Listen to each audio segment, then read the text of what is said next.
Good morning, ladies and gentlemen. Europe and technology as the wake-up session. Like René and John, let me start with the summary of the key messages.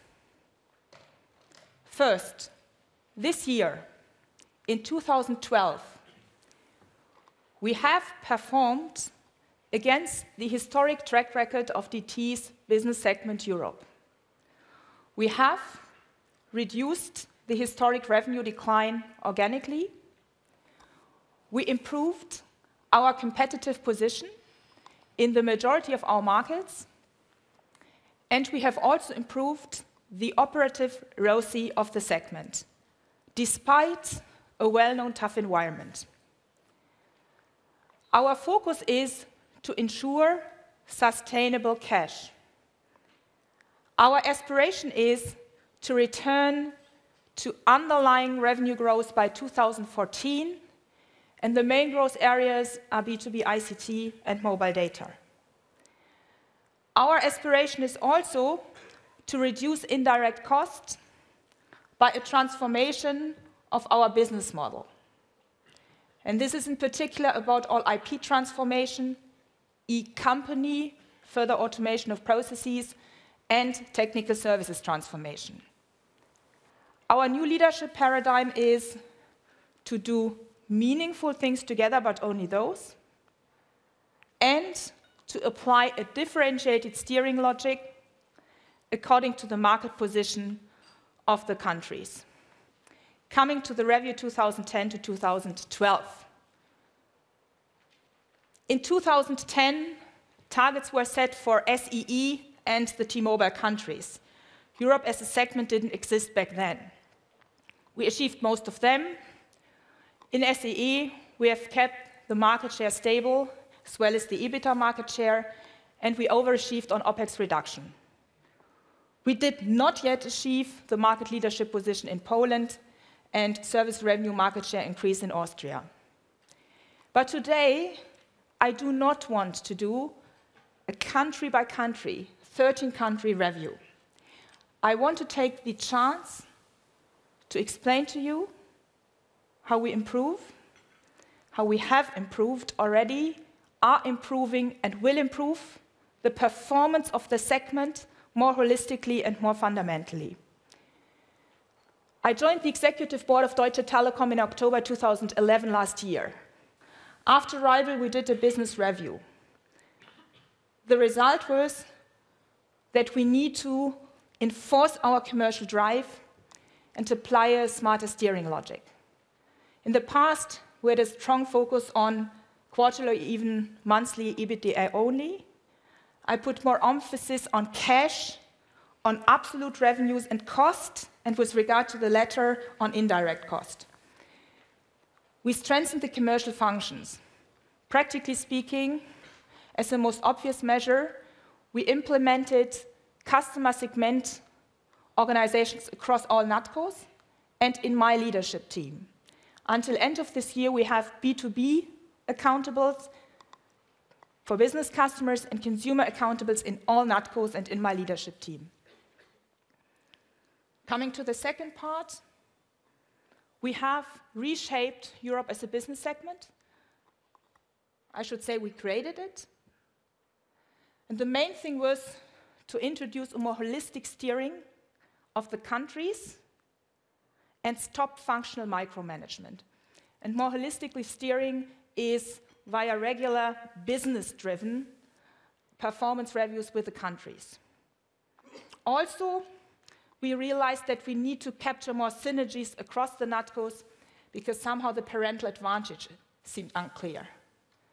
And finally, as I mentioned before, and as I will explain, we started to apply a differentiated steering logic according to position of the NatCos.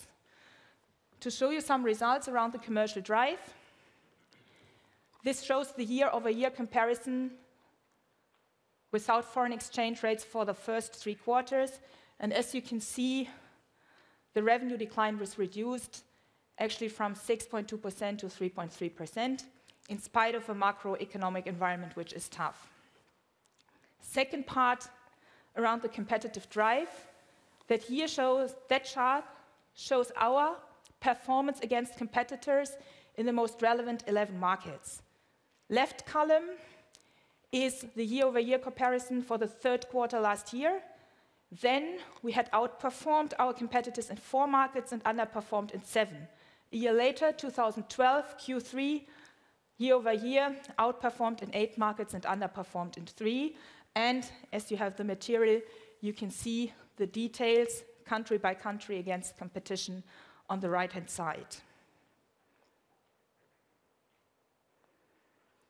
We did not enforce commercial drive at the expense of profitability. We managed to improve the operative ROCE of the segment from 10.8% back in 2010 for the full year to estimated 13 to 14% for this year. If you assume a WACC of 10% due to the higher risk profile, the message is we earn our capital cost. I have a second message, which is that is the highest operative ROCE we have across DT. Also, a segment. I want to mention that we keep capital productivity, we have kept capital productivity on a benchmarking level, capital productivity measured in terms of CapEx to revenue, and the EBITDA margin stable at slightly above 34%. Coming to the differentiated steering logic, I promise this is the busiest chart in my presentation, but very important. And many of you have asked actually about this. We put the countries into 4 clusters according to the position they have in the market in order to apply a different strategic and financial steering logic for that.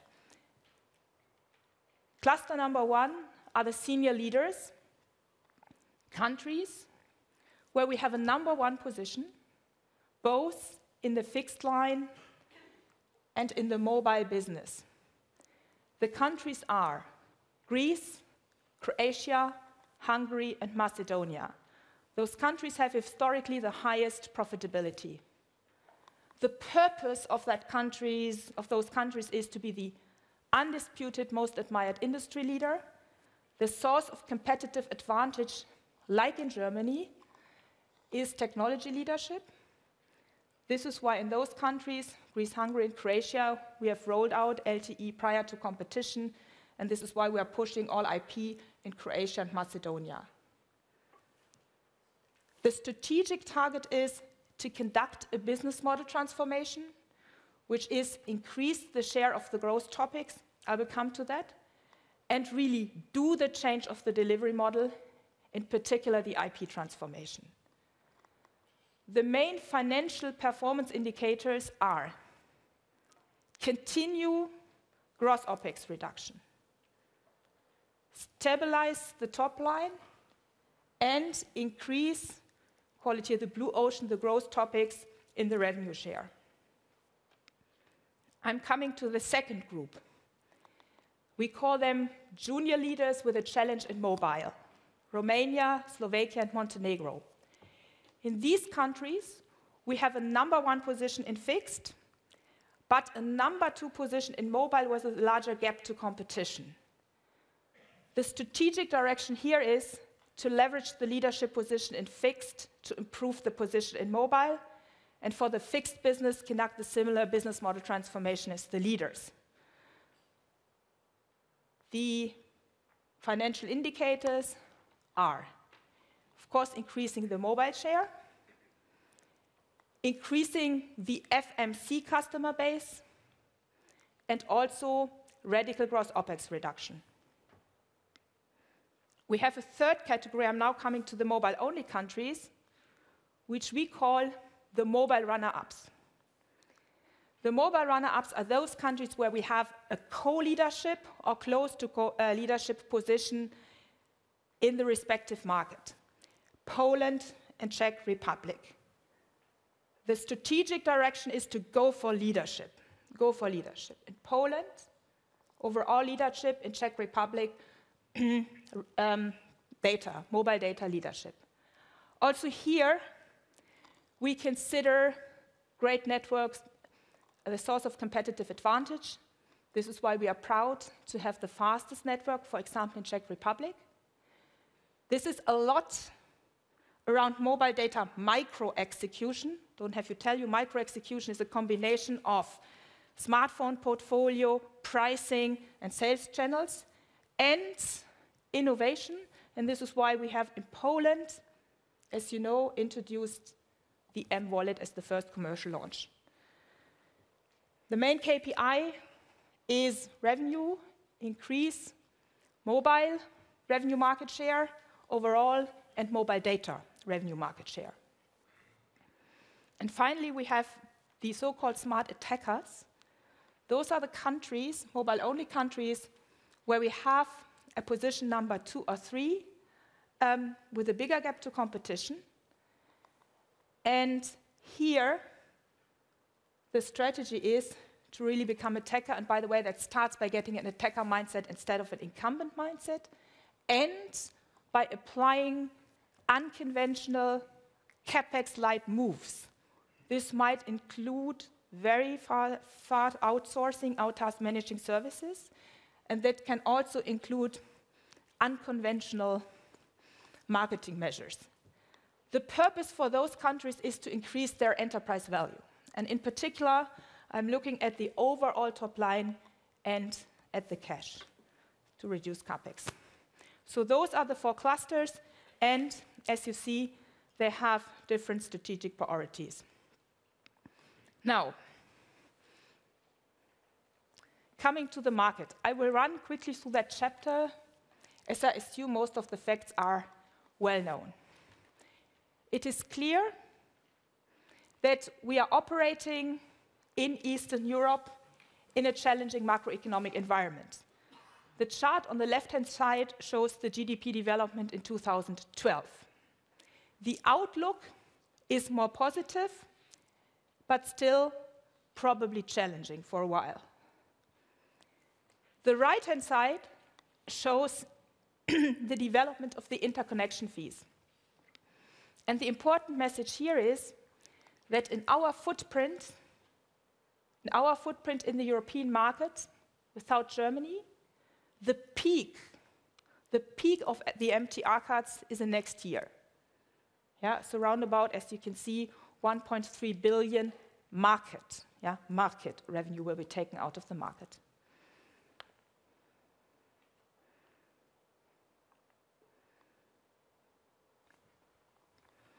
The next slide, you could say, describes a little bit government behavior in a challenging environment. On the left-hand side, you can see that newcomers are increasing the heat. So the number of MVNOs is increasing. On the right-hand side, you do see that some governments put additional taxes on the players. And what you also can see at the far right end is that the whole industry has accumulation of spectrum auctions between 2012 and 2014. By the way, this is not meant to scare anyone. Facing reality is a good basis for any great strategy and execution. And as a matter of fact, what we are convinced of, and what we see when we look at the performance in this year, because this year had the most severe crisis, that we will emerge stronger from the crisis. As a matter of fact, and this is what we see, it seems to be better to be a leader in a challenged market than a number 3 in a seemingly more attractive market. And also, I must say, we think we have proven that we can do and actually continue to achieve the performance S-curve. Coming again back to the market, even in that market, like René pointed out in his presentation, we have areas that grow, and those are particularly the B2b ICT, IP services, commercial home and mobile internet. And we have areas in B2b ICT, I call them the blue ocean, the growth topics, and we have areas that do shrink. That's the telco core business about mobile voice and data, roaming, interconnection, and messaging. As we had historically the bulk of our revenues in the red ocean topics, the revenue transformation is core to what we have done this year and what we will continue to do in the next years. And that leads over to the next chapter.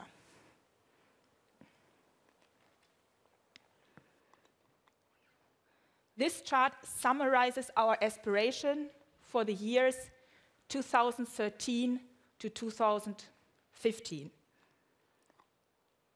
Our aspiration, as René pointed out, is to reduce the historic revenue decline in this year,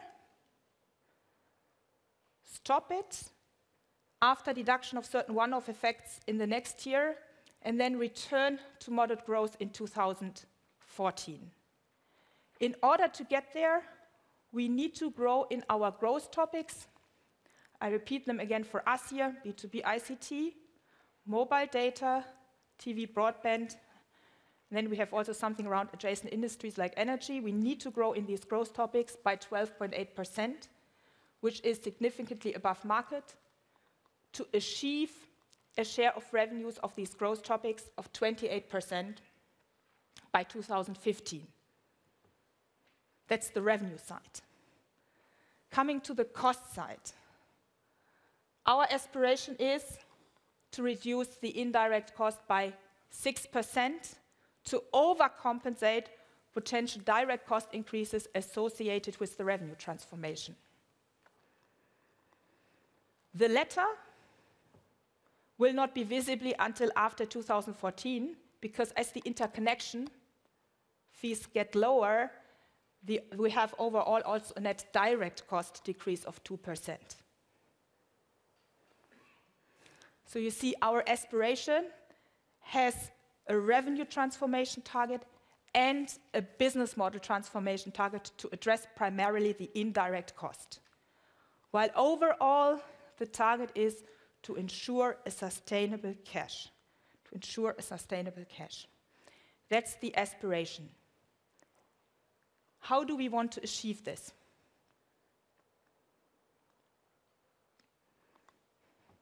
Yesterday, René said we want to compete with blood. I would add transform with prudence and innovate with focus and execution. To the core of our transformation, which in Europe we call 1DT Europe, is a new collaboration model. A new collaboration model. And I need to describe it. The idea is that going forward, we do meaningful things together. Meaningful things together across all 13 NatCos, but only those. Only meaningful things to leverage economies of scale. But, and here's the new part of the model, this is not working by head office or Bonn, creating a product, a platform, or a big project, and then implementing in Eastern Europe. That's not the idea. What we do since January is we bring the accountability for a topic to the place, to the country, with the best infrastructure, the best competences, and I should add the highest passion of the management team, because that's the guarantee for execution. We bring it to that country. And to make this practical, this is why we did the commercial launch of the M-Wallet in Poland. This is why we do the radical all-IP transformation first in Croatia and Macedonia. And this is why we have piloted the vectoring technology, and Nick-Jan, you will talk about this later, in Germany and in Greece. This new collaboration model could also mean that we choose a place where we consolidate services for the group. Shared service center, for example. And a practical example, which we are currently executing, is transfer of IT systems from a country to Cosmote in Greece, what we are currently doing with the billing system for the Dutch market. This collaboration model can also mean that as we don't have too much time to wait, I request all countries to do the same meaningful thing at the same time. And this is what happened with B2b. Yeah? So B2b was about a B2b push everywhere. And that's the idea of the new collaboration model. As you can see, this is a huge cultural transformation. And I'm utmost convinced that the only way to do it is enforce rotation. International rotation between the headquarters and the NatCos and between the NatCos. And also, practically speaking, this is what happened.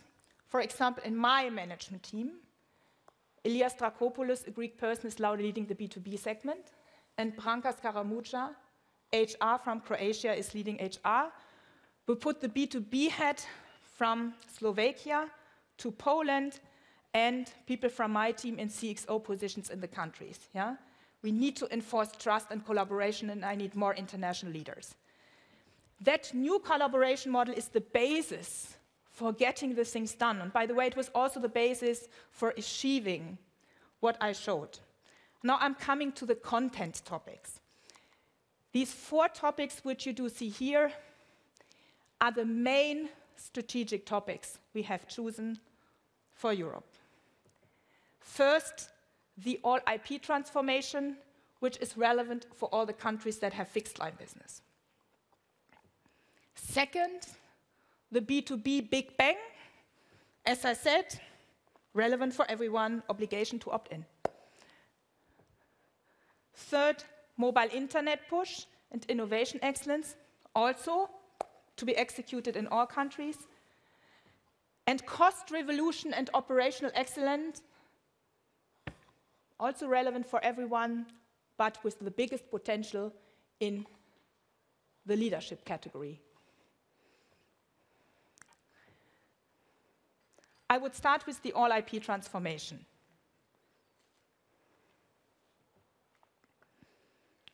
When we talk about broadband and speed, we always talk about LTE, fiber, vectoring, hybrid, right? So we're basically talking about the access. We are not talking that often about the non-access part of that.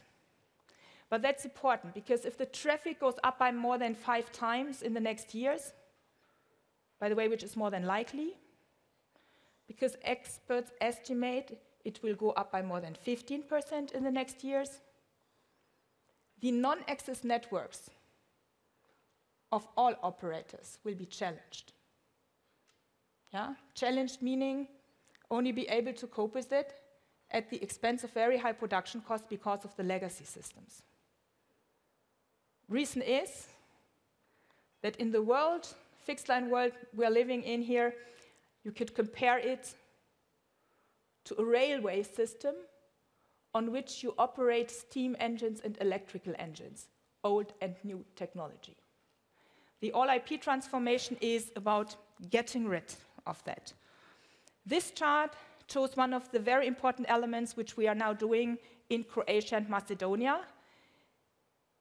It is the Pstn migration. In the old world, what you see on the left-hand side, we have different logical networks for voice, based on the digital telephone exchanges, and for data, the IP network, with many aggregation switches, often from different generations of technology. In the new world, after Pstn migration, we have only one logical network for voice and data, and in the data network, a massive consolidation of these aggregation pieces in a hybrid, IP router technology. So this is the Pstn migration. But the all-IP transformation does another thing.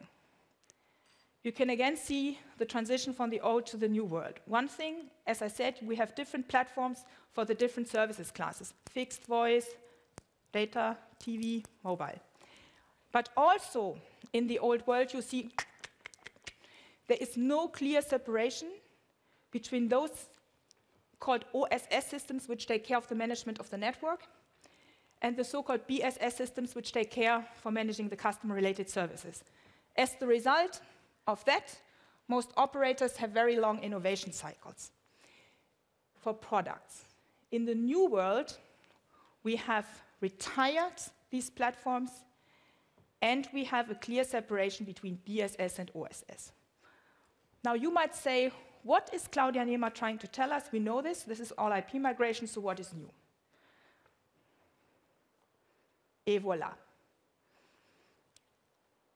We decided to do a radical and fast Pstn migration in 2 countries, Croatia and Macedonia. I mean, talked about IP transformation for a long time, but this is about execution. In Croatia, by the end of this year, 27% of all customers will be all IP. And by end of 2014, beginning of 2015, 100% all IP. Macedonia, okay, small country, but nevertheless, in Macedonia, until end of this year, 50%, 50 of all customers all IP, and by end of 2013, beginning of 2014, 100%. Just to give you a little bit of a practical flavor what it means in a country like Croatia, with 4 million inhabitants, 1.3 million lines, what it means to get rid of steam engines and turn to electrical engines. First, for Croatia only, the weight of the dismantled old equipment, to make it visible, equals the weight of 325 male elephants. The reduced energy consumption per year equals a 1 kilometer long train with 69 vessels of fuel oil. That is the energy we are saving in the electrical engine age. The number you might be most interested in is the Pstn production cost reduction, which is 30%. Yeah. So this is what we're doing in these countries. By the way, the objective is then to get a blueprint, and in the next quarter, the next year, we will discuss with the other countries how to roll out the blueprint. But first, we wanted to have a radical blueprint for doing this. And now I'm coming to a true technology revolution. And I must confess, being a techie in my heart, I now have a problem to explain a super thing to you in 2 minutes. This is about TerraStream. TerraStream was something for which white papers did exist, and the assumption of the experts in the industry was that we can implement it maybe in 2020.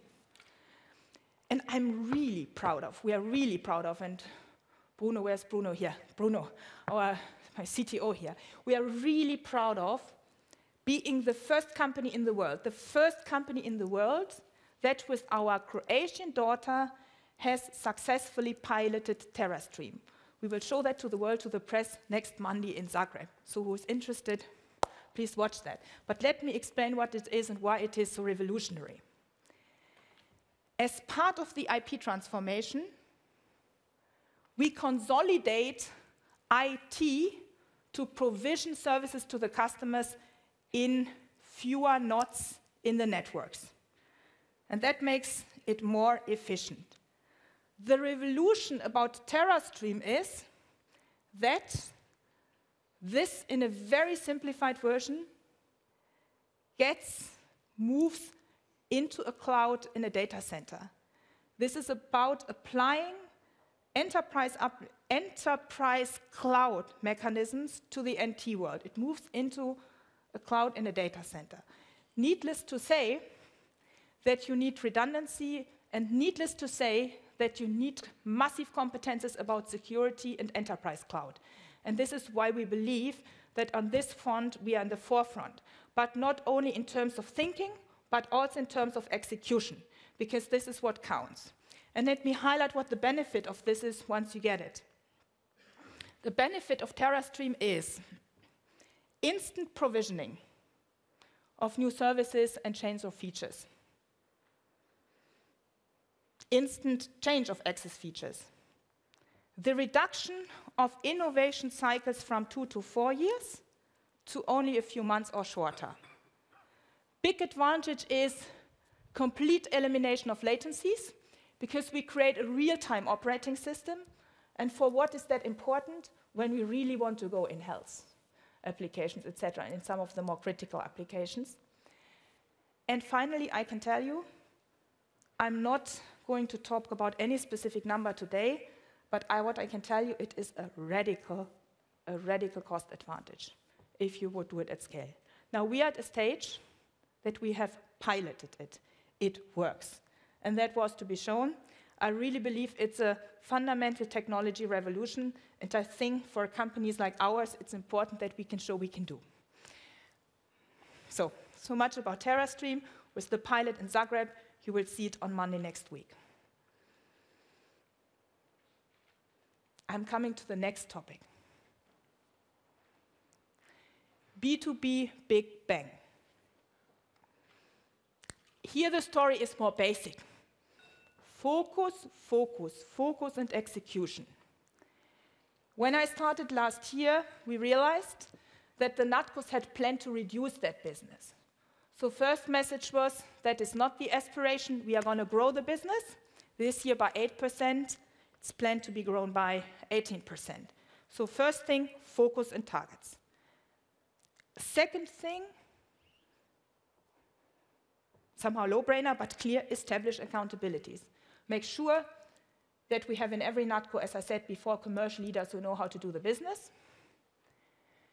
And third thing, we selected a few must-wins in the MNC area and applied a more consistent pricing approach across NatCos. And companies that saw these advantages were, for example, Henkel, Erste Bank, and Generali. Also, referring to what René Obermann said yesterday, we started business development on machine-to-machine and on cloud. And on cloud, we're very happy to have a business marketplace. In this case, it started also in Croatia, which is actually integrated, not over the top, integrated in the system, because this is required to really monetize around cross-selling these things. And in machine-to-machine, Thomas Kiesling mentioned that the evening we started the launch in Austria, actually, with a collaboration with this watch manufacturer. So that is the B2b Big Bang. The story here is around execution.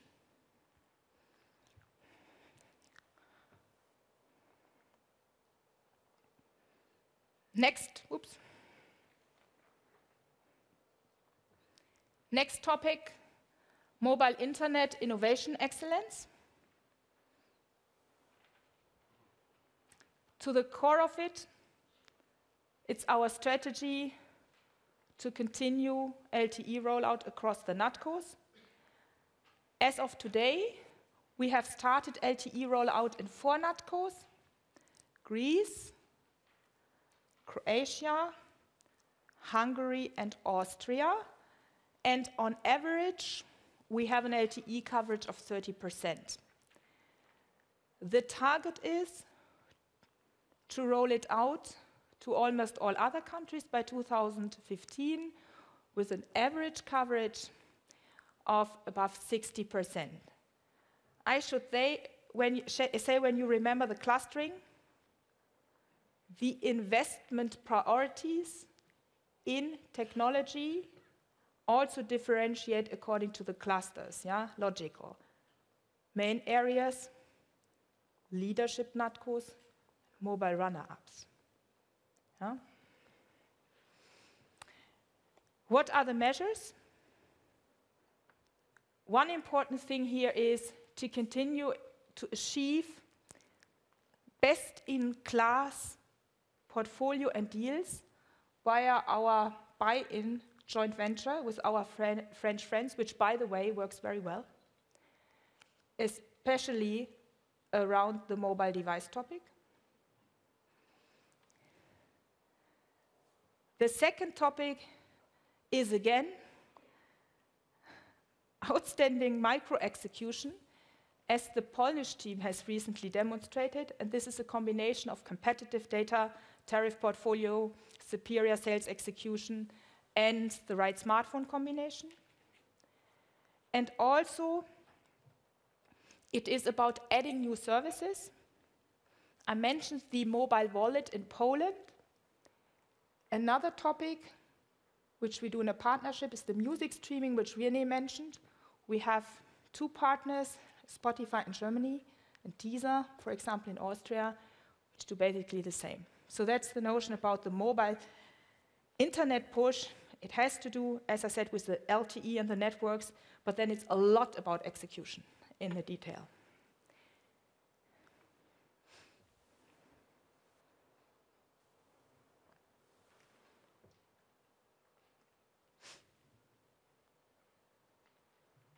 I'm now coming to the cost topic. The objective is to decrease the indirect cost, as I mentioned before, by 6%, to overcompensate later increase of direct cost. With regard to the direct cost, they will also increase by 2%. Reason is, as I said, the reduction of the interconnection fees. Talking about the indirect cost,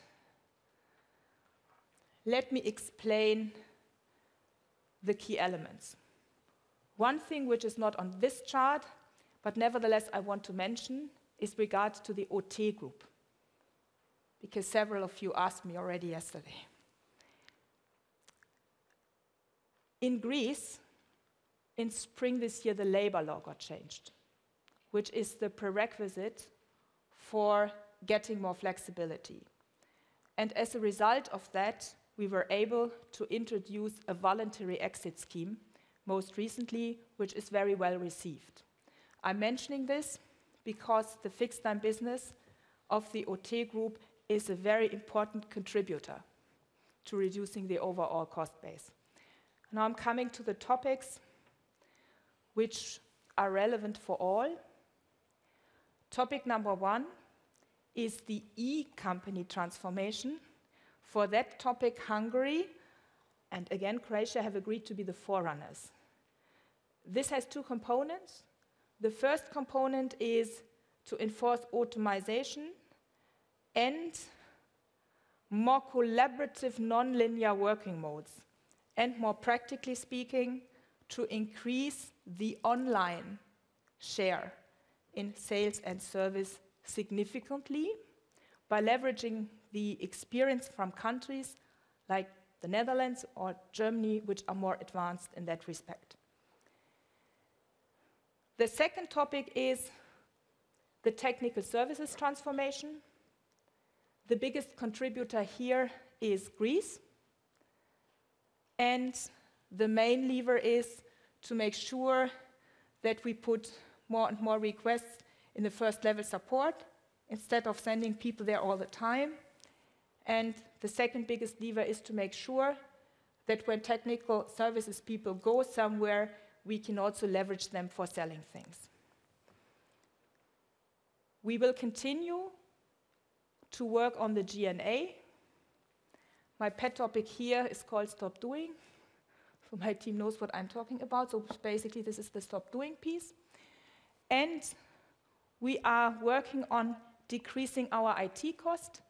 And the main lever here is bringing, for example, IT. I mentioned the Dutch example, to the group, which is best in class in terms of leanness. And in my group, this is the Cosmote group. And finally, above all, the philosophy is design to cost. I'm not naive. I'm very well aware that we are here in an industry which is still at the very beginning of applying design cost methods that are more successfully used in other industries. But I can tell you that the TerraStream design was done exactly on those lean and simple design to cost principles. And also,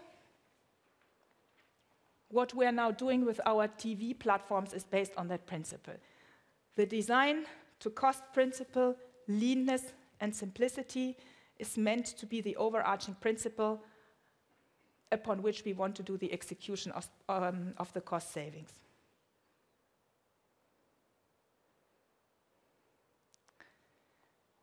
The last chapters just summarize what I said before.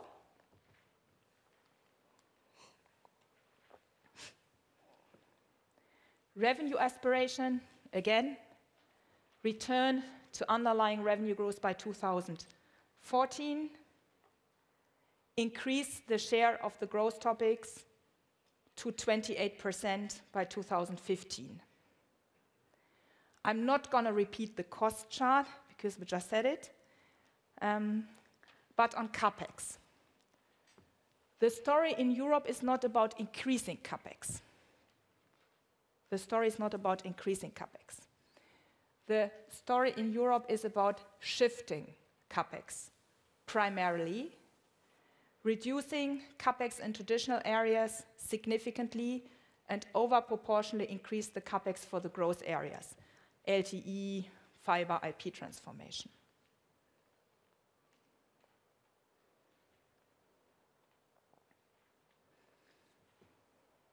Overall, this will lead to a further increase of the operating ROCE until 2015 by 1.5%. Actually, the underlying operational performance is even higher, but remember what I said about the spectrum auctions.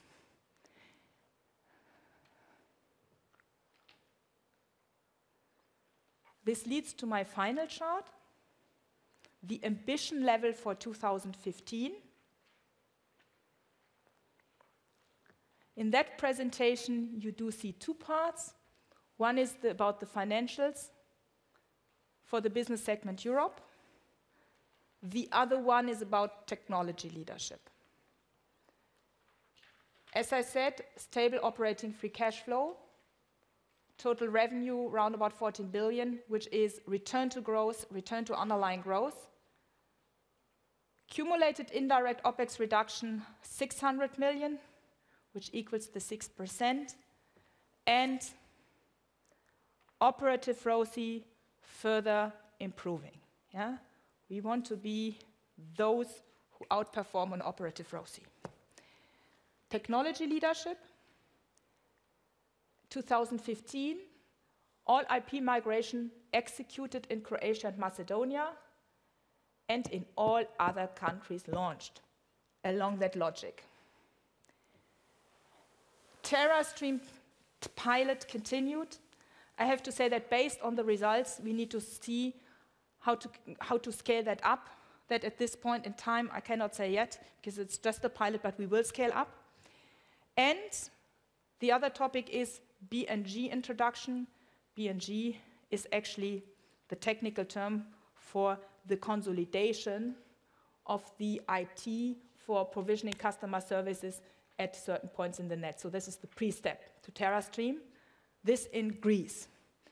Also, we want to have introduced hybrid access in at least one country, Nikian, outside Germany, and mWallet mass market product by 2015. The story around the LTE rollout is true as well. I just showed in the presentation. So, let me summarize. Myself and my team, the leadership teams in the NATCOs, we are very convinced that we can achieve that. And let me finish before we go into the Q&A by saying that I am convinced that Europe as a business segment is somehow undervalued. That's basically it for the first part. And I think the idea is now that Tom.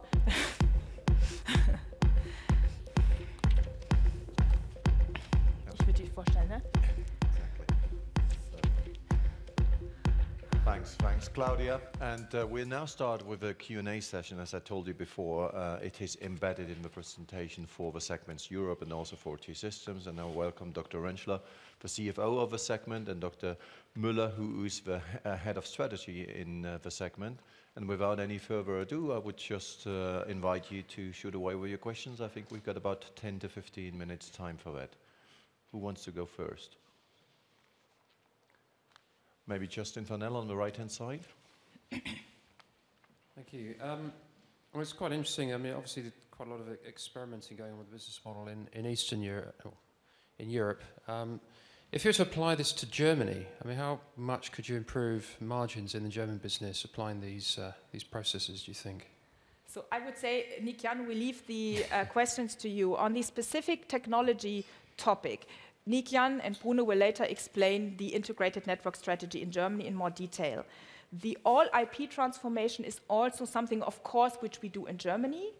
The way we will do the consolidation of the IT for provisioning customer services will be the broadband network gateway, so the BNG concept. And Nick-Jan will later actually talk about this. So the principle will be applied as well. I think we were prudent not to pilot such a very radical approach like TerraStream in the most important market, because frankly speaking, the view was that this is future, and doesn't work. White paper's great, but it doesn't work. And therefore, we really started to pilot this one in Croatia, and we really need to learn around this. Well, let's continue. Who's going to be next? Not all at the same time, please. I'm losing oversight here. Mathieu Robillard here in the middle, please. Yes, good morning, thank you. With regards to spectrum auctions in Europe, can you give us a sense maybe of what kind of amount you're looking for, you're planning for? I mean, obviously you don't want to disclose all the details, but in terms of the total package, what could we be thinking about? Thank you. If you allow me, as we are in the middle of two very complex auctions, forgive me if I do not comment on the value of the spectrum. I think what we can give, however, is an overview what spectrum auctions will be out there in 2013 and 14, but we won't put a price tag on it. I think you will understand, Mathieu. Yes. So which ones are out for 2013, 14, basically? This one. Klaus. So actually the ones to come, so currently the most important ones are in Czech Republic and in the Netherlands. Actually, the Netherlands is, as you might know, quite a complex one. It's a combinatoric clock auctions, and here we have the timetable. Maybe Klaus, you can continue with the others. Yes. We have a very important auction upcoming next year in Austria, which will be very important because lots of spectrum will be auctioned there. We definitely expect an auction in Slovakia. We will have an auction in Hungary. However, there is lots of uncertainty at the moment because the last auction was not successful. So the Hungarian government is currently rethinking the way they're going to proceed. Then we will have an auction, maybe an auction in Poland, but this is not clear if this will still be in 2013 or it might move onwards to 2014. This is basically it. For 2013. For 2013. Yeah. Excellent, Klaus. Thank you so much. And well, let's continue. Well, maybe you here, Hugh McCafferty on the left-hand side. Thanks. And I've got two questions. Are there any of the assets you see in the portfolio as non-core in Europe? And then secondly, just in the Netherlands and Austria, changing competitive dynamics in both those markets, potentially new entrants or consolidation. Is it right to think that you're going to reduce CapEx in those markets? Excellent question. So first of all, to your first question, as I showed, we have significantly improved the operative ROCE. Therefore, at this point in time, right now, I'm not considering selling NATCO. Nevertheless, of course, we are continuously reassessing the portfolio also in terms of ROCE development. To your second question, actually the dynamic in the Dutch market will be so much driven by the outcome of the auction, which is developing in a very complicated fashion, so that's actually difficult to say. What I mean by this is that in that market we will intensively also look for models around partnering, joint ventures, network sharings, and by this, of course, reduce this, yeah? Okay, thanks. I'll continue with Hannes Wittig, and then move on to the left-hand side as well. Yeah, Hannes Wittig, JP Morgan. Just one question on the relative merits of having an integrated operation in the market and a non-integrated operation, since you have the experience of having mobile-only operations in a number of countries. Do you think that's a sustainable proposition? What are the pros and cons of having either one approach? How would you look at those things? Yeah. Thank you. So actually, when you look at the profitability, the highest profitability we have, as you said, in the integrated leaders. But the second highest is in the mobile-only markets where we are in a leadership position, then followed by the integrated with mobile in a challenge. Yeah? So therefore, leadership is the thing which drives profitability, seems to drive profitability most. To your question also, we are convinced that fixed mobile integration and combination with ICT is important, in particular in the B2b segment, whereas in the consumer segment, you can also do a mobile substitution game. We'll continue with the left-hand side here with the UBS. Thanks, Hannes. Yeah, hi, it's Andy Parnis from UBS. I've got two questions. The first one is just sort of a broad question on Europe. Looking at the European footprint, could you give an indication of which specific country you think there's most opportunity for either margin stabilization or margin improvement over the next couple of years, sort of tying into the cost improvement? And then secondly, on the IP migration, as you move from PSTN to IP networks, could you give an insight into what sort of cost savings you think you can get, particularly on headcount, I guess, from running an IP network versus a legacy PSTN network? Yes, starting with the first question, and Ralf, then I hand over to you. The biggest OpEx potential is currently in the fixed line business in the OT group. For sure here. And overall you see, and this is why we put it as the first KPI, OpEx reduction potential specifically in these integrated companies, category 1 and category 2, with OT fixed leading the pack. On the IP migration, I must say we have for the PSTN production these minus 13%, but the IP migration is more the enabler for doing what we call the e-company transformation, which then leads to the real cost savings. And then, Ralf, I hand over to you to add. Of course, it's clear Greece FixedNet is the biggest cost item in our portfolio, and that's the reason why we can achieve most of our OpEx reduction in Greece. And as Claudia has already mentioned, due to this more flexibility in the labor law, we are happy to have this program right now in place. It's right now running a voluntary exit scheme, which means people can apply for going out of the company, and so far it runs pretty well. Coming to the margin, of course, the margin in the FixedNet in OT is the lowest one, so we are concentrating here.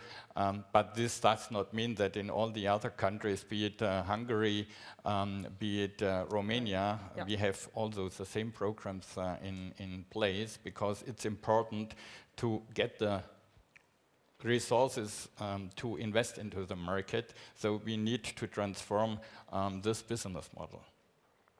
Thanks, Ralf. Let's continue, and maybe with Stefan Borscheid here on the right-hand side, please. Yes, thank you. Stefan Borscheid, LBBW. We heard yesterday that your ambition in Germany for 2016 in terms of LTE is to have a coverage of 85%. Could we get a similar number or any number for the Europe segment, specifically for your Eastern European assets? So what's the LTE coverage?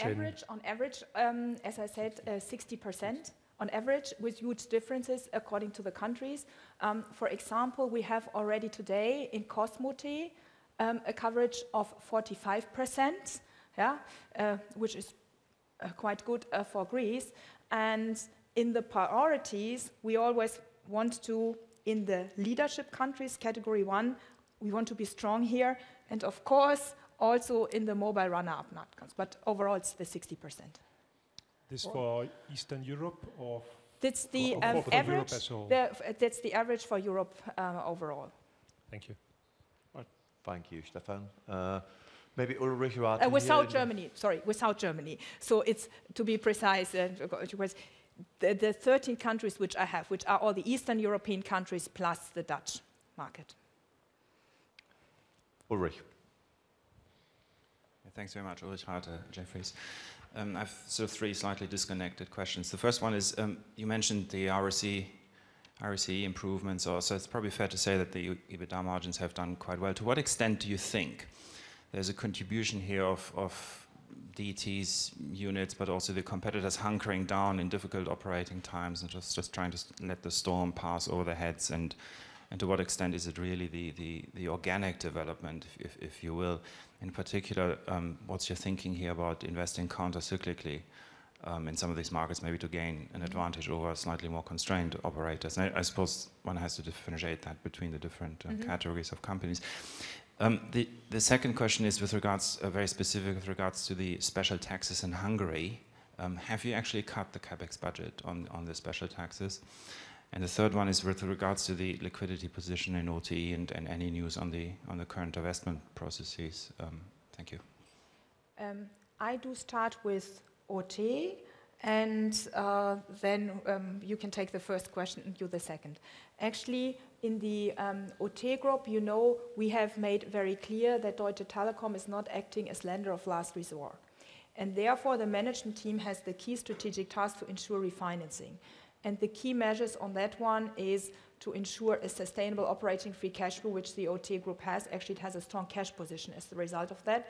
The second is to extend obligations we have with Greek banks. And the third, and that goes to your question, is the asset sale of Hellasat and Globul. All measures are very well under track, and we expect the asset sale to happen in the first quarter 2013. And Tim will have some update on the refinancing in particular in his section. So stay tuned. Taxes. Taxes, yes, okay. Taxes. Regarding the taxes in Hungary, the new taxes, which is basically a tax on the infrastructure, will hurt us with around about 30 million euro, 30, in 2013. So of course we have thought about our investment in Hungary, and of course we are more reluctant to invest into Hungary. Nevertheless, there are some IT investments on the way, so we cannot stop this IT investment because it's core of our business transformation, but especially the infrastructure investments we think about where we can save some money to compensate for this taxes. Plus, to add to this, I didn't mention in this presentation, but we had thought about where to put the innovation hub for Eastern Europe. Yeah, similar concept we have in Berlin and Israel and in the US. And we had on our list actually Budapest and Krakow. And government behavior like this made the choice for myself and my team very easy, that we do the investment on the innovation center in Krakow now, and not in Budapest, though the management team and the history of that company suggests a great innovative track record. Okay. And there was the first one. I think there was one more question out there. It was the second. Ulrich, what was the It's the question to what extent the ROC and the EBITDA margin is related to essentially this competitive intensity just declining because everybody's trying to sort of save their dollar while the macro pressures are so high. So I would say it's a combination of both, but these commercial measures which we took, we had this program at the very beginning of the year when I came, which we called Accelerate Q1. And really this was looking for any cent. in a very structured manner. So we went through all the pricing schemes, we looked at value enhancement methods, we did a big commercial drive in the Cosmote group. In Poland, we set up a specific program which we said, regain market leadership after the rebranding. We want 200,000 additional customers in Poland and are now #1 in customers compared to #3 a year ago. This was based on a very dedicated commercial push program here, led by us here and my new head of commercial management, Mark Klein, who is not here today, but this was a very dedicated effort. And then, of course, it worked, but then difficult to see for me how much is the own relative strengths versus what the others decided not to do, yeah?